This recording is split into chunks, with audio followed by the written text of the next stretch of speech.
On the day I should have felt most cherished, my husband Caleb Ross shared a photo with his secretary, both flaunting matching couple rings. The caption read, "Work partners are also life partners." I left a comment, "A perfect match." Caleb immediately called me in a rage, accusing me of being insane and unable to take a joke. Before hanging up, he softened his voice to comfort the sobbing secretary. In the past, I would have rushed over in a hysterical fit, causing a scene and making myself a laughingstock. But this time, I felt calm, completely unbothered. When Caleb returned home, I was making breakfast. Yesterday had been my birthday. He said he'd come back to celebrate with me, so I left work early and prepared a table full of dishes. But even by midnight, he never showed up. If it weren't for that photo, I would have kept waiting, foolishly. As I brought a sandwich to the table, he asked, "Where's mine?" I was taken aback. "Didn't you eat?" I thought Jessica would have made him breakfast, so I hadn't prepared his portion.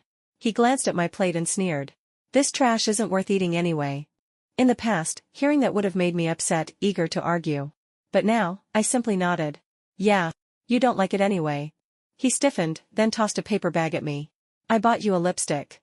Every time we fought, he'd buy me a little something as a peace offering, knowing I couldn't stay mad for long and would eagerly reconcile. I didn't even look up. "Thanks," I said, dismissively. Not getting the reaction he wanted, he snorted and walked toward the bathroom, muttering, "What are you wearing? You're too old for pink. Do you think you're Jess's age?" My hand paused. Did he forget that Jessica and I were born in the same year? While clearing the table, Caleb's phone, which he'd left out, buzzed with a message from Cute Jess. "Caleb, thank you for being with me yesterday. I feel much better." I glanced at it, then looked away, only to be suddenly yanked back, my shoulder slamming into the wall with a stifled groan. A furious shout followed, "Anna! Who the hell gave you permission to look at my phone?" I paled, clutching my shoulder, it felt dislocated. After replying to the message, Caleb finally noticed my face, drenched in cold sweat. He frowned. "It was just a light bump. No need to overreact." Before I could respond, he added impatiently, "Fine, fine. I'm sorry. I'll drive you to work later, okay?" With my injury, I naturally didn't refuse. As soon as I got in the car, I noticed a little cat charm hanging from the mirror. Caleb looked uncomfortable. Jess liked it. She insisted on hanging it. I responded blandly, "Oh. It's nice." But his expression turned odd. "Your lucky charm was too tacky, so I took it down." I stared at him blankly. He could change it if he wanted, why explain it to me? Suddenly, I remembered. That charm was something I got after walking 2 hours up a mountain. Despite his disdain, I had insisted on keeping it in the car. If it were the old me, I probably would have thrown Jessica's trinket out immediately. But now? I didn't care about Caleb anymore, so what was the point in competing with her? "Let's go. We're going to be late," I said. Caleb finally started the car. As soon as we took the high bridge, I realized the route was wrong. "This is the road to Starlight Tower." He clicked his tongue. "Can you not nag while I'm driving?" I replied calmly, "My current office is at the Sanio building." He grew irritated. "Why didn't you say so earlier?" I had told him. He just didn't remember. After exiting the ramp, his phone rang. The ringtone, Pikachu, was Jessica's favorite. She said her cat was sick and needed to see a vet. Caleb pulled over and turned to me. "Since we're already on the wrong route, you can find your own way to work." With that, he sped off. During the morning rush, I couldn't get a cab. I stood in the cold for over an hour, freezing to the bone. I ended up taking the day off and went to the orthopedic hospital. In the evening, Caleb came home, checked the kitchen, and asked, "Where's the late-night snack?" Before coming back, he'd sent me a message. After all these years together, whenever he came home late, I would always have something warm ready, without needing to be asked. I replied indifferently, I didn't check my phone. Caleb paused, then handed me a box. "Didn't you say you wanted to buy a necklace last time? Here." I looked away from the TV screen and saw the familiar design. Politely, I said, "Thank you. But I've lost interest in wearing necklaces lately." Earlier that day, Jessica had posted a photo wearing this exact necklace, complaining that the design was too old-fashioned. Caleb leaned in, trying to put the necklace around my neck. "Try it on anyway." As his hand approached, it felt as if it still carried the warmth from Jessica's neck. Reflexively, I raised my hand to block him. The delicate necklace snapped instantly. Caleb frowned. "Are you still angry about having to go to work by yourself?" "I'm not angry." Caleb sneered. "Don't pretend, Anna. I know you too well. You've always been petty, unlike Jess, who's so magnanimous." I had always been sensitive, attuned to people's expressions. Every time we fought, Caleb would mock me for being petty. And when I broke down, sobbing hysterically, he'd calmly watch, amused. But this time, he'd be disappointed. I turned my gaze away, expressionless. You're right. After watching TV for a while longer, I got up to gather my things. Caleb taunted, "What, running away from home again?" I looked back at him, calm and composed. "I'm going to work overtime."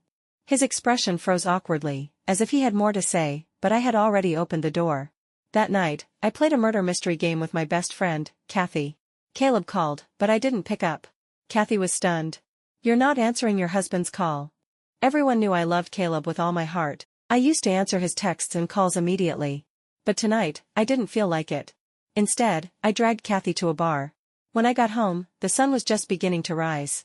I went straight to the guest room to wash up. I had just fallen asleep when a loud bang woke me. "You still know how to come back?" Ignoring Caleb's sarcastic tone, I turned over and went back to sleep. In the past, I would always try to please him, stay when he wanted to talk, leave when he was annoyed. I was the one wagging my tail, begging for attention. Now that I didn't respond, Caleb stood there for a moment, then suddenly slammed the door and stormed out. With no one bothering me, I slept soundly. When I woke up, the house was empty, and I felt completely at peace. I leisurely made lunch for one, enjoyed it, and then went to meet the divorce lawyer Kathy had recommended. As soon as I arrived at the law firm, I saw a video posted by Caleb's good friend, Eric. It was from his birthday party. In the middle of the video, Caleb appeared, with Jessica sitting on his lap. Before the video could finish playing, it was deleted. Caleb immediately called me. "Honey, don't get the wrong idea. Jess just lost her balance, and I helped her out." I replied, confused, "I didn't get the wrong idea." "Then, don't be mad. On Eric's birthday, you were working, so I interrupted, even more puzzled, why would I be mad? Caleb went silent. After a long pause, he finally said, "I'll pick you up tonight and we'll go out for dinner." I was about to refuse when I heard the dial tone. He had already hung up. That evening, Caleb picked me up and took me straight to a Japanese restaurant. As soon as we walked in, the lobby manager bypassed me and addressed Caleb respectfully from behind. "Mr. Ross, you're here. Mrs. Ross is already waiting in the Sakura room." Caleb's face changed instantly. Just as he was about to say something, Jessica came out, her eyes lighting up when she saw him. She ran over affectionately. "Caleb darling." Then, as if just noticing me, she smiled sweetly. "Oh. Sister Anna, you're here too. You haven't been to this place before, right? Caleb darling loves their sea urchin salad." The lobby manager, sensing the awkwardness, quietly took his leave. I smiled faintly. What a coincidence. Caleb's expression shifted slightly. He walked over and reached for my hand, but I turned away. "Let's go. I'm hungry." Throughout the meal, Caleb was visibly distracted, frequently glancing at me, offering dishes, making introductions. I occasionally responded with a few perfunctory words, until I finally sighed, "Just focus on eating." Midway through, the restaurant owner came over to chat. It was then I realized the place was owned by John, one of Caleb's friends. John apologized, saying the waiter was inexperienced and had made a mistake. I knew he was helping Caleb explain things. His friends were always loyal, always covering for him. I smiled politely. "It's not a big deal. I appreciate you coming all the way here." Seeing I didn't make a scene, John seemed a little surprised. After a few more casual words, he left. After finishing the meal, I went to the restroom. When I returned, I saw Caleb holding a drunk Jessica with a look of affection. Last year, I had also gotten drunk at a work event. My colleague had called Caleb using my phone, but he refused to come get me. After my colleague dropped me off at home, I kept entering the wrong passcode. In the early winter chill, I ended up sleeping in the hallway the whole night.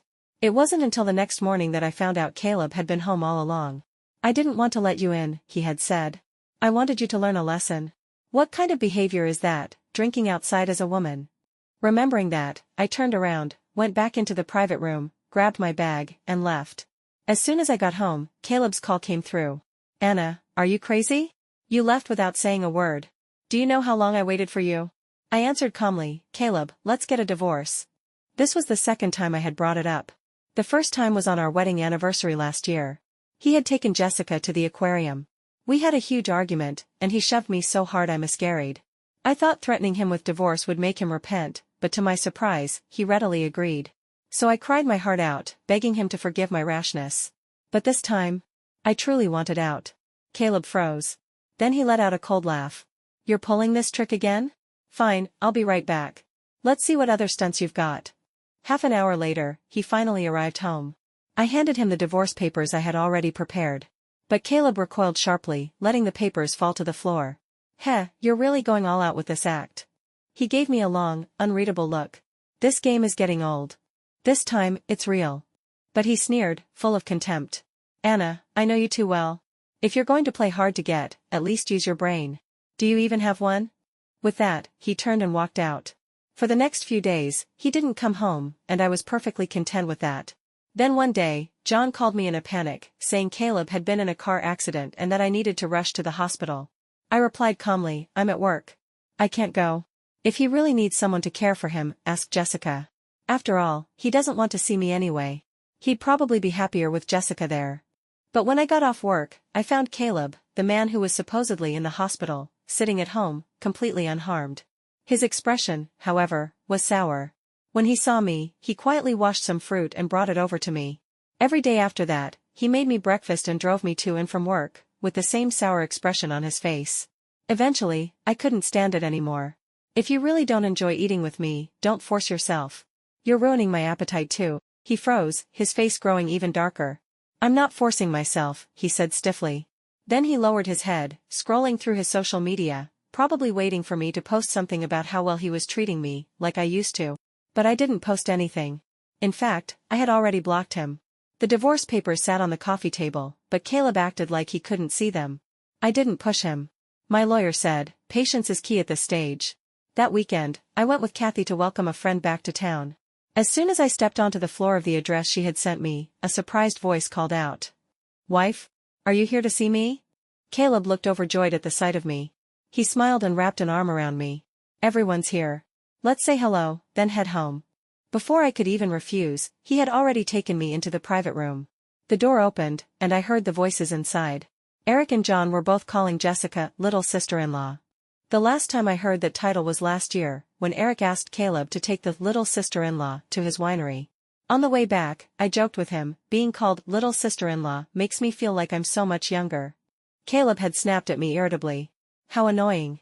How old are you? Do you have any sense? Stop pretending to be young. You're crazy. As it turned out, they weren't even talking about me. Now, Caleb looked at me nervously. They're just joking around with the title, that's all. I was replying to a message and said casually, it's just a title. They can call whoever whatever they like. As Caleb held me while we walked in, the others' expressions varied. Eric quickly stood up. Sister-in-law, I forgot to invite you to my birthday party last time. You told me to take care of that. I smiled and responded politely, just before Caleb pulled me down to sit. Jessica, who had initially looked displeased, now giggled sweetly. Anna, Caleb said you don't like these kinds of gatherings. I almost believed it, thought you just didn't want to come. In the past, I had longed to be part of Caleb's social life. But he rarely brought me to gatherings, always saying I wasn't familiar with his friends and that everyone would feel awkward with me around. But now, sitting in that smoky, tense private room, I truly didn't want to be there. The others began urging us to do a traditional toasting drink together, and Jessica eagerly handed me a glass. As she wished, I noticed the watch and ring she was wearing. The designs were all too familiar, Caleb had the exact same ones. Just then, Kathy sent me a message, I'm here. My eyes lit up. I stood, took Jessica's hand under the surprised stares of everyone, and gently sat her down beside Caleb. Ignoring his panicked expression, I handed them both a glass of wine and intertwined their fingers. With a serene, satisfied smile, like an elder witnessing a wedding, I said, you two drink the toasting wine and be together forever, living a good life. Seeing their hesitation, I added lightly, don't worry. I won't break you up. I sincerely wish for lovers to end up together. The room fell completely silent. Everyone stared at us in shock. I looked around, still smiling. Come on, drink. Then I turned and walked out of the private room, my steps light and free. Anna, Caleb chased after me, his face frantic, lips trembling. Jessica and I aren't what you think. I looked at him, puzzled. What do you mean? He stammered, struggling to explain. There's nothing between us. Really, you have to believe me. He quickly took off the watch and threw it to the ground, then yanked the ring off his hand, his fingers rubbed raw. These were just for fun, they don't mean anything. Look, I threw them away. He clung desperately to my arm, just like I had clung to him once, when I saw him accompanying Jessica to the gynecologist. Back then, I had gripped him tightly, thinking I could hold on to his heart that way. But he had frowned in disgust, shoved me off, and snapped, can you behave yourself in public? Now, the roles had reversed, he was the one begging in despair. I coldly pried his fingers off. "Behave yourself in public, Mr. Ross." He stared at me in disbelief as I walked farther away, but didn't dare follow. During the welcome dinner, Caleb kept texting me, but I didn't open a single message. Eventually, he called. I calmly put my phone on silent and tucked it into my bag. Kathy asked, "Is this okay?" I smiled. "He doesn't matter. Let's not let him ruin our good mood." As I walked out of the restaurant, a figure leaning against the wall brightened up. "Anna, I'll take you home." It was Mike. I shook my head and kept walking. "No need. I have another event with my friends." Caleb followed closely behind, his tone pleading. "Then send me the address. I'll come pick you up." I said nothing and walked away. On the way, I finally checked the messages he had sent earlier. There were more than a dozen. He first asked when I'd be done so we could go home together. Then he asked if I had brought any hangover medicine. He said he'd gone out to buy yogurt and asked if he could bring it to me. Finally, he wrote, "I'm waiting at the door. You'll see me when you come out." When we left the restaurant, Kathy said goodbye, and Mike and I headed back to the orphanage. That night, Mike and I stayed at the orphanage. Caleb went crazy, sending dozens of messages, calling over 10 times. I finally answered when I woke up. He sounded anxious, yet cautious. "Anna, are you still not done?" Just then, there was a knock at the door. Mike called me out for breakfast. There was silence on the other end, then Caleb spoke again, his voice strained. "Is it that man from yesterday?" I suddenly remembered, he had never met Mike. "Yes," I said. His breathing grew rapid. "Where are you?" "I'll come pick you up." I replied coldly, fabricating a lie. "At Kathy's house."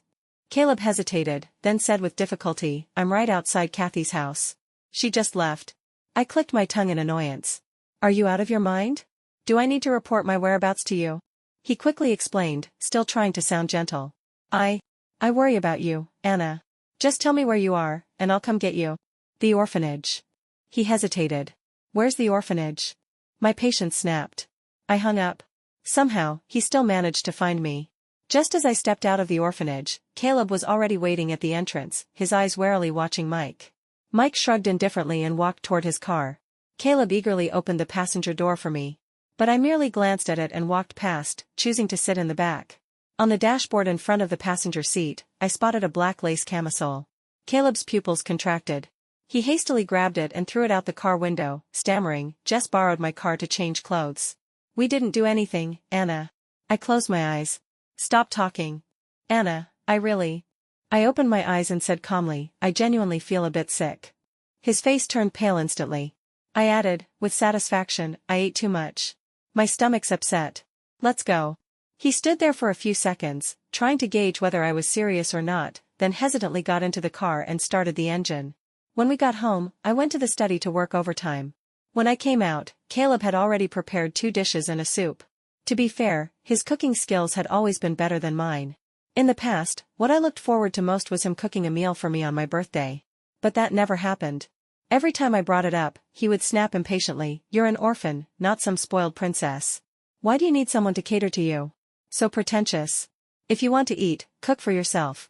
It's not like you can't take care of yourself." But Jessica often posted pictures of the bento boxes he made with love. Once, he left a bento box on the table. I thought it was for me, so I took it. That night, when we got home, he grabbed a handful of the uneaten food and shoved it into my mouth. "You really want to eat my cooking? Eat it. You look like a beggar. Eat, eat, eat. Why don't you just choke on it?" Earlier that day, I had seen Jessica's post on social media. Someone made me a bento with love, but it was stolen. So sad. Only then did I realize, the bento wasn't for me. Because I took it, Jessica got upset.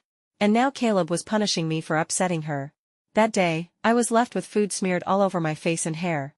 I cried as I washed it off. When I came out, Caleb looked at me expectantly. "Anna, I made your favorite, sweet and sour ribs and seafood soup." I walked to the table. He eagerly handed me the chopsticks. I picked up a piece of rib and flung it to the floor. "Trying to feed a beggar? Eat it yourself." He stared at me in shock, clearly unable to comprehend what I was doing. Then, I took the pot of soup and poured it over his head. "What is this? It smells awful." The scalding soup turned his face red, but he said nothing.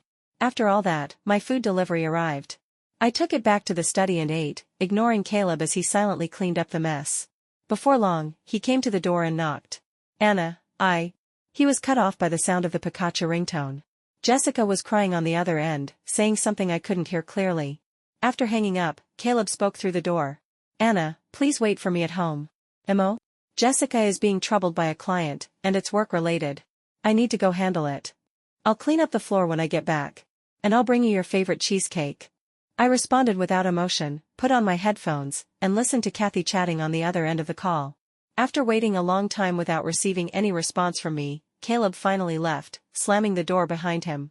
Once I confirmed my travel itinerary with Kathy, I grabbed the luggage I had already packed and headed straight to the airport, sending Caleb a message on the way. The divorce agreement is on the coffee table. Please sign it as soon as possible. After nearly 10 hours of flight, I landed and received a few text messages. One was from a colleague: your husband came to the office looking for you. Didn't you tell him you were on leave? Another was from Mike: Caleb came to find me, but I wasn't home. He probably misunderstood something. Just as I finished reading the messages, the orphanage called to inform me that Caleb had searched the entire place the day before, trying to find me. When I checked my call log, Caleb had made over 20 calls. I didn't call back. Instead, I switched to a local SIM card and began a month of carefree fun. There, I was simply myself, with friends by my side and beautiful scenery all around. I didn't have to worry about a man not coming home at night, didn't have to be heartbroken over cold words, and didn't have to lose myself just to please someone else. For the first time, I experienced what true ease and happiness felt like. A month later, I returned home.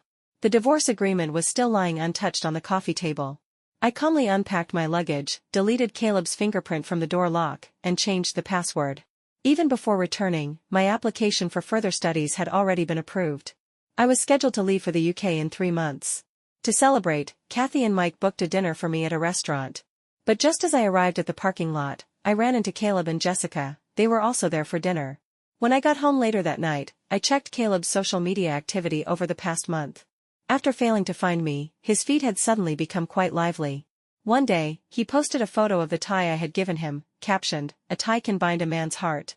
The next day, he shared an old photo of us during our dating days, reminiscing about promises we had once made. Then, he uploaded a picture of a dish he cooked, with the caption, "My wife loves my cooking." To anyone unaware of the truth, he looked just like a loving husband devoted to his family. When he saw me at the restaurant, his face darkened, and he marched toward me. I quickly dodged his attempt to grab my hand, stepping behind Mike. Before Caleb could say anything, Jessica screamed, her face full of righteous indignation. "Anna, you really are a fickle woman. You're not even divorced yet, and you're already flirting with other men, going in and out with your lover." Caleb was already glaring at us, and her words pushed him into a frenzy. He swung his fist in rage. "How dare you flirt with my wife, you bastard!" There was no way I would let him hit my friend. I raised my bag and swung it at him, hard. It landed squarely on his face. Caleb looked at me in disbelief. I said coldly, "Get lost." His eyes instantly turned red, his face full of grievance and accusation. "Wife, are you hitting me for another man?" I sneered. "Yes. Is there a problem?" He stood frozen, completely unable to understand how the woman who once loved him more than herself was now humiliating him for someone else. Jessica walked over and linked her arm with his, casting a triumphant glance at me. Then she gently said, "Caleb, let's go. She doesn't appreciate you, but I. Caleb suddenly shoved her aside, forcefully. His eyes remained locked on me. "Wife, I know I made mistakes before. Please forgive me. Come back home, okay? I'll cook for you every day. Whatever you like, I'll make it for you." I couldn't help but laugh sarcastically. In the past, if he had ever begged me so humbly, my heart would have softened in an instant. I would have forgiven him immediately. But now? Where did he get the confidence? Did he really think that, with just a beckon of his hand, I'd come running back like a dog? "Caleb, if you don't want me to take legal action, sign the divorce papers. Quickly. I'm sure you wouldn't want something this small to damage your public image." With that, I took Mike and Kathy into the restaurant. Caleb followed with a grim face, and Jessica trailed after him, no longer daring to hold his hand. They entered the private room next to ours, but the partition between us didn't block sound. Just as Kathy raised her glass to toast my upcoming studies, the sharp sound of glass shattering rang out from next door. Before I could react, I heard Caleb yelling, "Get out. Don't touch me." A waiter went in to check, but no one responded. Shortly after, the sound of hurried footsteps echoed through the hall, gradually fading away. Not even 10 minutes later, the next room fell completely silent. That night, Caleb couldn't get into my place. He pounded on the door furiously, shouting without any regard for his image. I calmly called security, and the police. Only then did the noise die down. However, the divorce papers were still unsigned. So I had my lawyer file a lawsuit. 3 months later, I traveled to the UK to attend a training course at our company's headquarters. 1 week after arriving, I saw Caleb standing outside my residence, looking utterly exhausted. It was drizzling. He didn't have an umbrella. The rain soaked his hair and clothes. Some of my colleagues, moved by the scene, asked what they should do. I answered flatly, "Don't interfere. If anyone decides to help him, they'll be responsible for whatever happens next. I won't be." So, for the next week, everyone in the building saw Caleb standing in the rain day after day, until his face turned bright red and he finally collapsed on the pavement. The team leader, unable to watch any longer, sent him to the hospital. When he tried to pay Caleb's medical expenses, I stopped him and called Caleb's parents instead. The wealthy couple arrived in the UK quickly, their expressions clearly unpleasant the moment they saw me. They had never liked me. If it weren't for Caleb's insistence on marrying me, how could an orphan with no background and average qualifications have possibly entered a family like theirs? Caleb and I never even had a wedding. Aside from a few close friends and immediate relatives, no one even knew we were married. It wasn't that I hadn't protested. But back then, Caleb had held me in his arms and explained, "My parents can't accept it right now. If we hold a wedding, they'll get angry, and that'll only worsen their impression of you." I had been completely focused on him, foolishly thinking he was trying to protect me. "And what about the ring?" I'd asked. Caleb had paused, then reassured me, "When my parents accept it and we have the wedding, I'll personally put the ring on your finger. Won't that be even better? If I just buy you any ring now, I'd feel like I'm wronging you." I believed him, without hesitation. It wasn't until he and Jessica wore matching rings that I realized just how foolish I'd been. Mrs. Ross walked over and gently took my hand.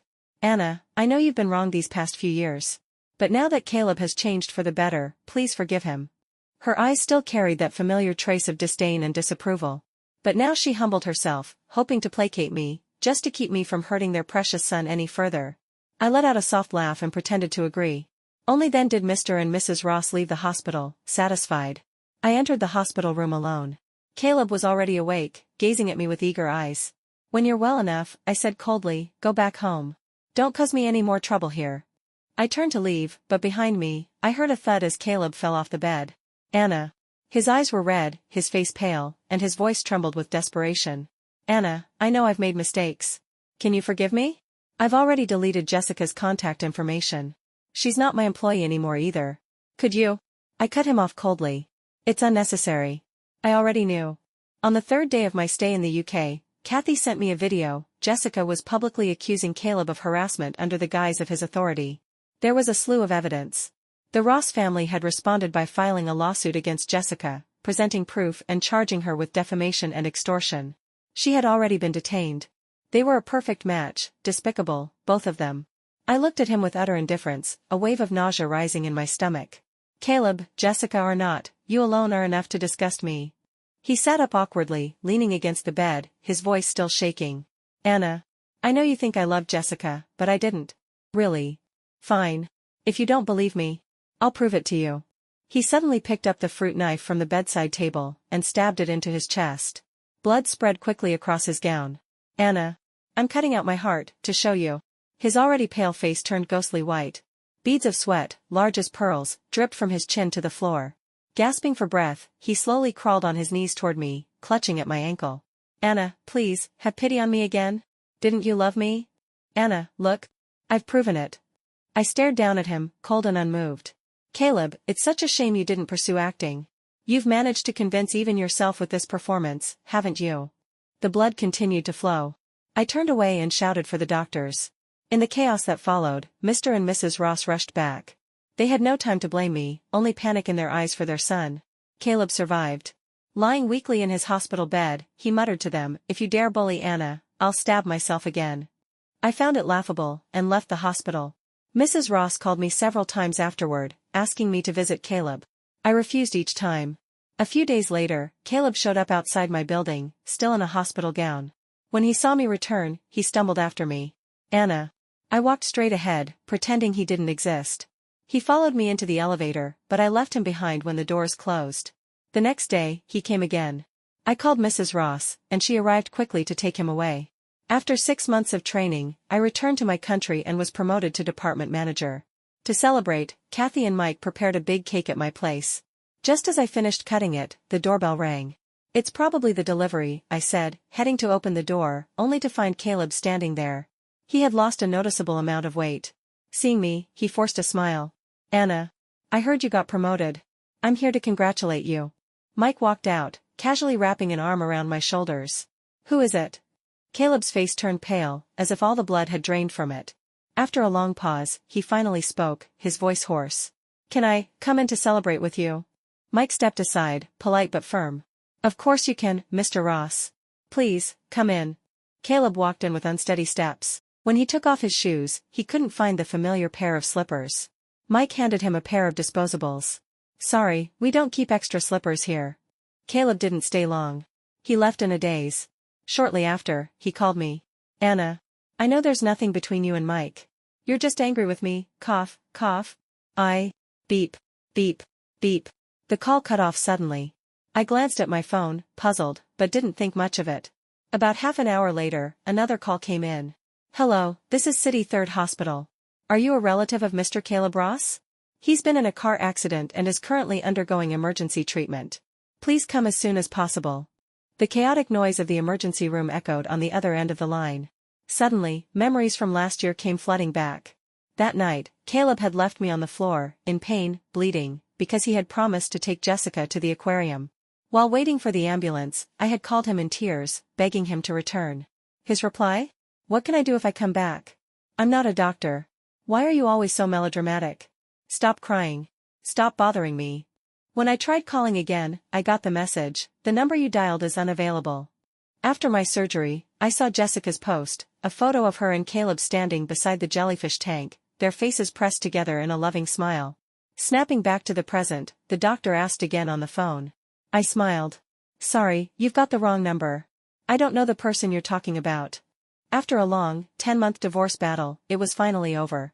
Caleb, now a double amputee, sat in a wheelchair, staring at me like I was the most precious thing in the world. But I was too busy celebrating with Kathy, hugging her tightly and laughing without restraint. Aside from freeing myself from Caleb, I'd also gained a significant amount of wealth. 5 years later, I had been promoted to an executive position at the company's headquarters and was traveling abroad. One morning, Kathy called me. Anna, Caleb committed suicide this morning. I opened the news page and saw the Ross Group's official obituary. After enduring long-term depression and physical suffering, he passed away this morning. On social media, a trending video showed Jessica, just released from prison, live streaming as she gloated. That bastard finally died. Ha ha ha. Her laughter was cut short. She was suddenly hit and thrown across the street. Her phone flew through the air and smashed against the pavement. I turned off my phone. Looking up at the Skogafoss waterfall in front of me, I felt a profound and lasting peace. Those people no longer had anything to do with me. I didn't walk away to hurt him, I walked away to find myself. Now, standing beneath foreign skies, with peace in my heart and no shadows behind me, I finally feel free. The past no longer defines me. I loved. I lost. But most importantly, I chose myself.